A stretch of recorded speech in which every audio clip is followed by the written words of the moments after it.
जब बात आती है वैक्सीनेशन की, तो एक डोज 11 करोड़ 52 लाख भारतीयों को लगी है और 2 डोज 4 करोड़ 36 लाख भारतीयों को लगी है।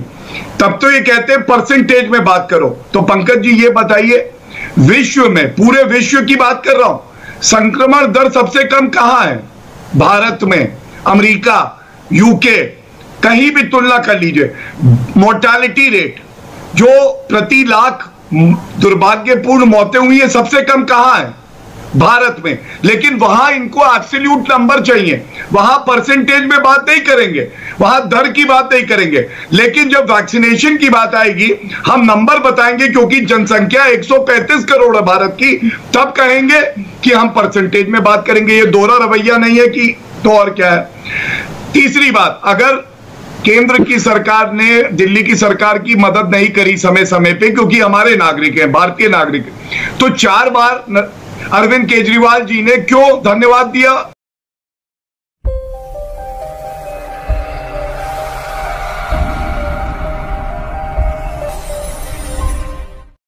गौरव भाई, लगातार विपक्ष आम आदमी पार्टी ये बात कहता है, वैक्सीन नीति को लेकर सवाल उठाता रहा है। देखिए ये भी अरविंद केजरीवाल ने कहा कि पिछले 6 महीने जो हैं वो हमने खो दिए और कई सारी गलतियां की, वैक्सीन टाइम पर नहीं लगी, दूसरी वेव को आराम से टाला जा सकता था, लेकिन जिस वक्त देश को जरूरत थी उस वक्त विदेशों में ये वैक्सीन भेजी गई। यानी सबसे पहले वैक्सीन जो है भारत में बनी थी, लेकिन वो दिसंबर में काम शुरू हो जाना चाहिए था, उसमें डिले हुआ। तो सीधे सीधे वो वैक्सीन नीति को लेकर सवाल उठा रहे हैं। पंकज जी थोड़ा समय दे दीजिएगा, 1-1.5 मिनट लूंगा। ये जो वैक्सीन बाहर से लाने की बात है, करार करने की बात है ना, ये 2020 जुलाई से शुरुआत हो गई थी और इसमें समय लगता है, और इसीलिए जनवरी 2021 में हम शुरुआत कर पाए। और मैंने बताया जो हमारी गति है वैक्सीनेशन की, ये पूरे विश्व में 20 करोड़ लोगों को 20 करोड़ वैक्सीनेशन लगाने की दूसरे नंबर पे है। आप ये बताइए कैसे होती दूसरे नंबर पे, अगर हम लोगों ने अपनी गति तेजी से ना रखी होती और दूरदर्शिता ना होती। लेकिन आप मुझे ये बताइए, क्या ये हरकतें एक मुख्यमंत्री की हैं जो मैं बताने जा रहा हूं? इन्होंने पैनिक फैलाया, भ्रम फैलाया, इन्होंने कहा हमारे बच्चों को वैक्सीनेट कर दो। आप मुझे ये बताइए, विश्व में कोई ऐसा देश है जो बच्चों को 3 से 18 साल के जो बच्चे हैं उनको वैक्सीनेट कर रहा था? लेकिन नहीं, वोट मिलेगा। भ्रम फैलाओ, फैलाने में क्या जा रहा है? रायता फैलाओ, रायता फैलाना आसान है, साफ करना मुश्किल। दूसरी बात, वैज्ञानिकों पे भरोसा करेंगे या अरविंद केजरीवाल पे करेंगे? क्या हम अपने बच्चों की जान को खतरे में डाल देंगे? बिना ट्रायल किए डाल देंगे? और अच्छी बात ये बता दूं, भारत में भी बच्चों पे क्लिनिकल ट्रायल का अप्रूवल मिला है और कंपनीज करेंगी, वैज्ञानिकों की सलाह से करेंगी, ना कि अरविंद केजरीवाल के। देखिए पंकज जी, पहले डिसेंट्रलाइज करने की बात हो रही थी और फिर दूसरी बात हो रही थी, उसका जवाब दीजिए।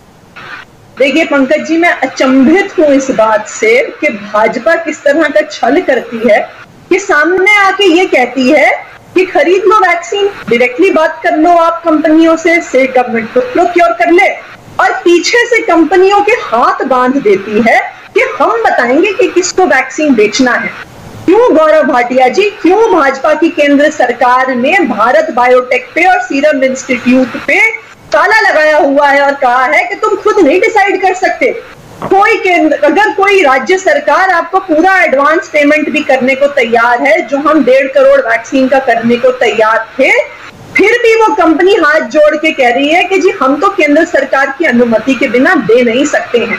तो ये पंकज जी छलावा कर रहे हैं, दुनिया के सामने कहते हैं कि राज्य को खरीदना। गौरव भाटिया, छलावा कर रहे हैं आप। एक तरफ से डिसेंट्रलाइज करने की बात करते हैं, दूसरी तरफ से आपने दोनों कंपनियों पे ताला लगा दिया कि उनको बिल्कुल भी इजाजत नहीं थी कि वैक्सीन की बात। जी, अब चलिए जवाब ले लेते हैं आतिशी, जवाब दीजिए गौरव भाटिया। देखिए, ये तो केवल अचंभित हैं। देश तो, दिल्ली तो शर्मिंदा है कि अरविंद केजरीवाल जी जैसा मुख्यमंत्री हमारे पास है। मैंने अरविंद केजरीवाल जी का वीडियो क्लिप दिखाया, इन्होंने यही नहीं बताया कि पहले डिसेंट्रलाइज फिर कहते हैं सेंट्रलाइज। क्या युद्ध ऐसे होगा? सेना को सरहद पे भेजो फिर कहो पीछे आ जाओ? नहीं होगा ना युद्ध ऐसे। तो जब युद्ध में आपके पास एक नीति होती है जो प्रधानमंत्री जी के पास है, जो अरविंद केजरीवाल जी केवल छलावा कर रहे हैं और राजनीति। और दूसरी बात, 1,34,00,000 का ऑर्डर दिया है, खरीद लेंगे, ये तो आपने कहा ना, हमने तो नहीं कहा कि वो हमारी पॉलिसी है, पहले भी थी। और तीसरी बात जो मैंने अभी उठाई, आप जरूर पूछेगा, सेकंड वेव आई दिल्ली में, तो 4 वेव आ चुकी है, अरविंद केजरीवाल जी खुद कहते हैं। तीसरी वेव की तैयारी कर रहे हो ऑक्सीजन सिलेंडर के साथ फोटो खिंचवा के। ये भविष्य की तैयारी करते हैं। जब भविष्य वर्तमान में परिवर्तित होता है तो ये गायब हो जाते हैं। दूसरी वेव की तैयारी किसको करनी थी पंकज जी? ये तो अरविंद केजरीवाल को करनी थी। और मैं एक आंकड़ा दे दूं, 52 लाख वैक्सीन केंद्र सरकार ने उपलब्ध कराए हैं दिल्ली को। दिल्ली की जनसंख्या है 2 करोड़, उत्तर प्रदेश की है 23 करोड़, और वहां पे 1,75,00,000 वैक्सीन लगे हैं। आप तब भी देखिए, हमारी यहां सरकार नहीं है, लेकिन दिल्ली के नागरिकों की चिंता अगर किसी को है तो श्री नरेंद्र मोदी जी को है। बिना भेदभाव किए मुफ्त में ये 52 लाख वैक्सीन दिए गए। लेकिन इन्होंने कहा हम लाएंगे, लाए क्या? बाबा जी का ठुल्लू। सवाल पूछो तो अचंभित हो जाते हैं। अचंभित मत होइए, उत्तर दीजिए। तो दोस्तों, अगर आपने वीडियो यहाँ तक देखी है तो वीडियो जरूर थोड़ी बहुत आपको अच्छी लगी होगी, इसलिए वीडियो को लाइक कर दीजिए, शेयर कर दीजिए। और ऐसे ही वीडियो अगर आप और देखना चाहते हैं तो मेरे चैनल को सब्सक्राइब कर दीजिए। धन्यवाद।